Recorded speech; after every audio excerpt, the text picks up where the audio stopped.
भारत ने मांगा था E5 बुलेट ट्रेन, दोस्त जापान ने भेज दिया E10।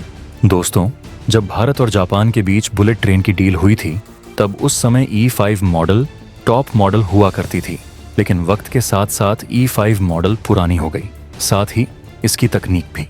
भारत ने जापान से E5 के लिए ही डील की थी, लेकिन जापान की दोस्ती देखिए कि उसने अपने सबसे टॉप मॉडल E10 को भारत को देने का फैसला किया है। आज के इस वीडियो में मैं आपको E5 और E10 बुलेट ट्रेन के बीच क्या फ़र्क है यह बताऊंगा। साथ ही इस प्रोजेक्ट से जुड़ी नई डेवलपमेंट्स पर भी बात करूंगा, तो वीडियो को अंत तक ज़रूर देखें। लेकिन वीडियो में आगे जाने से पहले भारत और जापान की दोस्ती के लिए इस वीडियो को लाइक करें और कमेंट बॉक्स में जय हिंद ज़रूर लिखें। याद रहे, जय हिंद कहना हम सब के लिए गर्व की बात है। भारत और जापान की दोस्ती दिनों दिन और मजबूत होती जा रही है और इसका सबसे बड़ा उदाहरण है Mumbai Ahmedabad bullet train project. जब 2017 में यह डील साइन हुई थी तब भारत ने जापान से शिनकानसेन यानी E5 बुलेट ट्रेन मांगी थी, लेकिन अब जापान ने भारत के लिए और भी एडवांस टेक्नोलॉजी वाली E10 बुलेट ट्रेन अप्रूव कर दी है। यह दिखाता है कि जापान भारत को केवल एक ग्राहक नहीं बल्कि एक भरोसेमंद दोस्त और पार्टनर मानता है। भारत और जापान की दोस्ती कोई नई नहीं है। दिल्ली मेट्रो की शुरुआत में भी जापान की बहुत बड़ी भूमिका रही है। 1997 में भारत और जापान के बीच एक समझौता हुआ था जिसमें जापान ने दिल्ली मेट्रो के लिए 60% फंडिंग दी। महज 4 साल में यानी 2002 में दिल्ली मेट्रो का पहला फेज पूरा हो गया और इसका उद्घाटन हुआ। दिल्ली मेट्रो की सफलता के बाद भारत ने जापान के साथ मिलकर बुलेट ट्रेन प्रोजेक्ट को भी आगे बढ़ाने का फैसला किया। अब सवाल यह उठता है कि Mumbai Ahmedabad bullet train project क्यों लेट हो रहा है। दरअसल इस प्रोजेक्ट को 2023 तक पूरा होना था, लेकिन यह प्रोजेक्ट कई कारणों से लेट हो गया। इसके पीछे कुछ अहम कारण हैं, जिनमें महाराष्ट्र और गुजरात में जमीन अधिग्रहण को लेकर विवाद सबसे प्रमुख रहा।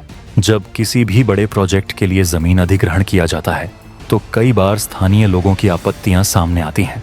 किसानों और जमीन मालिकों की शिकायतें, उचित मुआवजा और पुनर्वास की मांगें इस प्रक्रिया को धीमा कर देती हैं। इस प्रोजेक्ट में भी कुछ ऐसा ही हुआ, जिससे निर्माण कार्य में देरी हुई। राजनीतिक कारणों की बात करें तो महाराष्ट्र सरकार में बार बार बदलाव होने से यह प्रोजेक्ट प्रभावित हुआ। किसी भी सरकार की प्राथमिकताएं अलग अलग हो सकती हैं और नई सरकार के आने पर कुछ प्रोजेक्ट्स पर दोबारा विचार किया जाता है। इसी कारण से बुलेट ट्रेन प्रोजेक्ट में भी देरी देखने को मिली। इसके अलावा कोविड-19 महामारी के दौरान कंस्ट्रक्शन का काम काफी धीमा हो गया। महामारी के कारण मजदूरों की कमी हो गई, सप्लाई चेन प्रभावित हुई और कई निर्माण कार्य ठप पड़ गए। यही कारण है कि इस प्रोजेक्ट की डेडलाइन को आगे बढ़ाना पड़ा। लेकिन अब जब यह प्रोजेक्ट तेजी से आगे बढ़ रहा है तो जापान ने भारत के लिए एक खास तोहफा दिया है, जिस मुद्दे पर आज का ये वीडियो है। दरअसल भारत ने 2017 में E5 बुलेट ट्रेन की डिमांड की थी, जो उस समय जापान में ऑन परेड हो रही थी। लेकिन अब जापान ने भारत के लिए E10 मॉडल अप्रूव कर दिया है, जो स्पीड, टेक्नोलॉजी और सेफ्टी के मामले में और भी एडवांस हो गया है। इस ट्रेन को भारत और जापान दोनों में एक साथ लॉन्च किया जाएगा। अब सवाल यह उठता है कि E5 और E10 में क्या फ़र्क है। दरअसल E5 बुलेट ट्रेन की अधिकतम स्पीड 320 किलोमीटर प्रति घंटा थी। इसका सेफ्टी फीचर स्टैंडर्ड था और पैसेंजर कंफर्ट नॉर्मल था। यह ट्रेन 2011 में लॉन्च हुई थी। वहीं I10 बुलेट ट्रेन की अधिकतम स्पीड 350 किलोमीटर प्रति घंटा है। सेफ्टी फीचर्स अपग्रेडेड हैं और पैसेंजर कंफर्ट पहले से ज़्यादा बेहतर है। इसमें बेहतर सीटिंग और कम नॉइज टेक्नोलॉजी दी गई है, यानी भारत को अब एक ज़्यादा आधुनिक और तेज़ बुलेट ट्रेन मिलने जा रही है। जापान का भारत के प्रति यह भरोसा दिखाता है कि वह भारत को केवल एक व्यापारिक साझेदार नहीं बल्कि एक मजबूत सहयोगी मानता है। जापान का भारत में निवेश लगातार बढ़ रहा है, खासकर इंफ्रास्ट्रक्चर और रेलवे सेक्टर में। जापान की रुचि इस बात को दर्शाती है कि वह भारत को एक ग्लोबल सुपर पावर बनाने में मदद करना चाहता है। जापान और भारत के रिश्ते सदियों पुराने हैं। व्यापार, संस्कृति और टेक्नोलॉजी के आदान प्रदान में दोनों देशों की महत्वपूर्ण भूमिका रही है। वर्तमान समय में दोनों देशों की साझेदारी नई ऊंचाइयों को छू रही है। दोस्तों, आपको जानकर गर्व होगा कि भविष्य में भारत जापान जैसे देश पर निर्भर न होकर खुद से ही बुलेट ट्रेन बनाने पर काम कर रहा है। भारत ने पिछले कुछ दशकों में जिस तरह से रेलवे टेक्नोलॉजी में सुधार किया है, उसे देखते हुए यह कहना गलत नहीं होगा कि आने वाले वर्षों में भारत अपनी खुद की हाई स्पीड ट्रेन तैयार कर सकता है। इस समय भारत बुलेट ट्रेन टेक्नोलॉजी को समझ रहा है, उसका इंफ्रास्ट्रक्चर तैयार कर रहा है और आवश्यक ट्रेनिंग हासिल कर रहा है।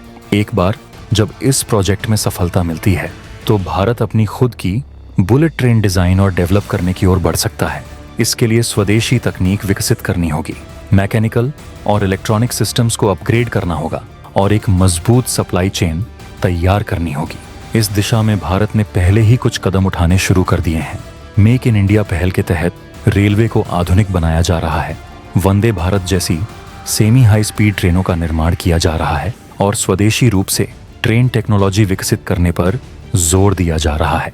अगर भारत अपनी खुद की बुलेट ट्रेन बनाने में सफल होता है तो यह न केवल देश की अर्थव्यवस्था को मजबूती देगा, बल्कि भारत को ग्लोबल रेलवे टेक्नोलॉजी के क्षेत्र में भी एक अग्रणी देश बना देगा।